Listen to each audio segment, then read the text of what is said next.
Suprabhatam dear investor and trader. स्वागत है आप सभी का। एंड इस वीडियो में हम बात करेंगे world market, Indian market and then stock specific news के बारे में।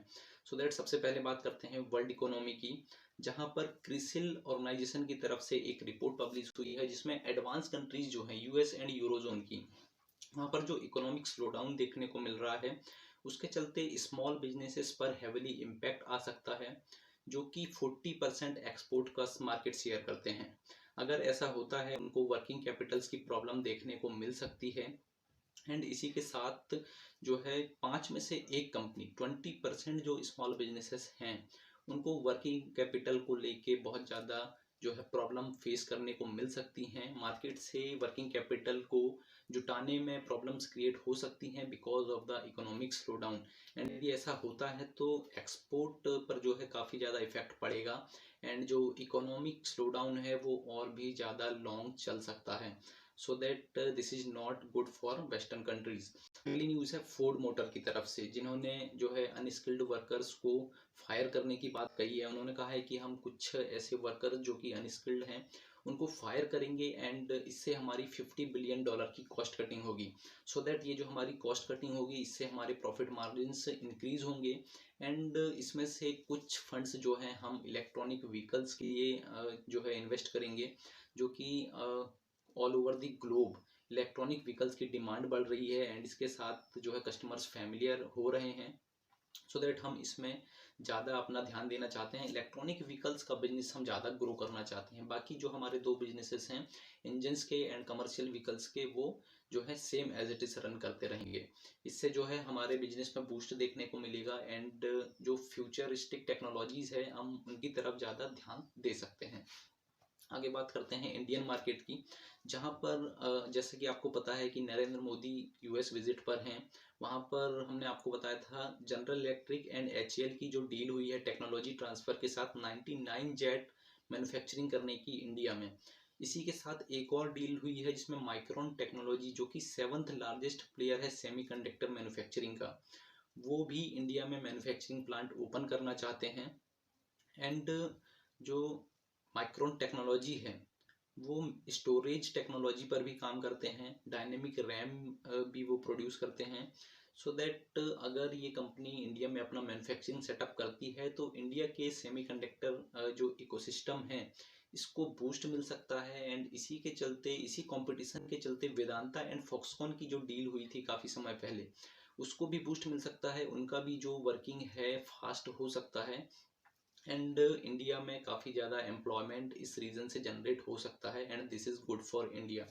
अगली न्यूज़ है रिजर्व बैंक ऑफ इंडिया की तरफ से, जिन्होंने अपना इन्फ्लेशन फोरकास्ट का रिपोर्ट जारी किया हुआ है, जिसमें उन्होंने बताया कि नेक्स्ट फिजिकल ईयर में इंडिया का इन्फ्लेशन रेट जो है 5% तक रह सकता है। एंड इसी के चलते शशांक भिडे, जो कि एक्सटर्नल मेंबर है मॉनेटरी पॉलिसी कमेटी के, उन्होंने कहा है कि आगे नेक्स्ट 3 to 4 मंथ में यहाँ पर आरबीआई की तरफ से रेपो रेट्स में डिक्रीमेंट देखने को मिल सकता है, नेगेटिव चेंजेस देखने को मिल सकते हैं। अभी तक अगर हम लास्ट ईयर की बात करें तो 250 बेसिस पॉइंट से यहाँ पर इंक्रीमेंट्स देखने को मिला था रेपो रेट्स में। एंड ये जो इंक्रीमेंट्स है वो यूरोपियन कंट्रीज एंड यूएस के प्रेशर के कारण हमको करना पड़ा। यदि हम अपने इन्फ्लेशन की बात करें, इंडिया के इन्फ्लेशन रेट की बात करें, तो अंडर कंट्रोल सिचुएशंस है एंड टारगेट इन्फ्लेशन के पास ही हम अभी हैं। सो दैट रेपो रेट को डिक्रीज किया जा सकता है ताकि हम ग्रोथ एंड इन्फ्लेशन दोनों को बैलेंस करके एक कंट्रोल्ड इकोनॉमी को चला सकें एंड हमारा जो ग्रोथ रेट है उसको सिमिलर वे में हम ग्रोथ की तरफ अग्रसर हो सकें। आगे बात करते हैं स्टॉक स्पेसिफिक न्यूज़ के बारे में, जिसमें पहले हम बात करते हैं रेल विकास निगम लिमिटेड, जो कि लोएस्ट बिडर रहा है, जिन्होंने 394 करोड़ प्राइस की बिड की है एंड इसको विन किया है महाराष्ट्र मेट्रो रेल कॉरपोरेशन ने जो टेंडर निकाला हुआ था उसके लिए। एंड इसी के साथ 22 जून को 280 करोड़ के ऑर्डर जबलपुर रीजन में भी आरबीएनएल को मिले हैं, जिसमें छतरपुर रीजन में इनको 126 करोड़ के ऑर्डर मिले हैं and Narsinghpur and Seoni region में 154 करोड़ के ऑर्डर्स मिले हैं, जिनमें इन्हें जो है supply installation testing and commission for 11 kilowatt lines का जो है कंस्ट्रक्शन करना है।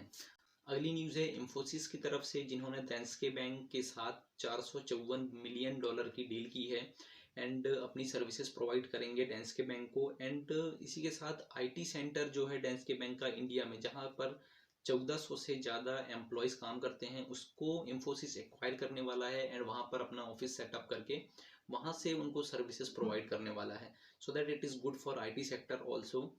इकोनॉमिक स्लोडाउन के चलते भी एक बड़ा ऑर्डर यहाँ पर इन्फोसिस को मिला है, सो दैट यहाँ पर कहीं ना कहीं जो लास्ट 1 और 2 ईयर से डाउनफॉल चल रहा है आईटी सेक्टर में, इसको बूस्ट मिल सकता है या फिर एक ठहराव यहाँ पर देखने को मिल सकता है। अगली न्यूज़ है एसबीआई लाइफ इंश्योरेंस कंपनी की तरफ से, जहाँ पर स्वामीनाथन जानकी रमन जो कि डायरेक्टर थे एसबीआई लाइफ इंश्योरेंस कंपनी में, उन्होंने रिजाइन कर दिया है बिकॉज 26 जून को उनको अपॉइंट किया गया है रिजर्व बैंक ऑफ इंडिया में as a deputy governor. So that उन्होंने रिजाइन किया इंश्योरेंस कंपनी से।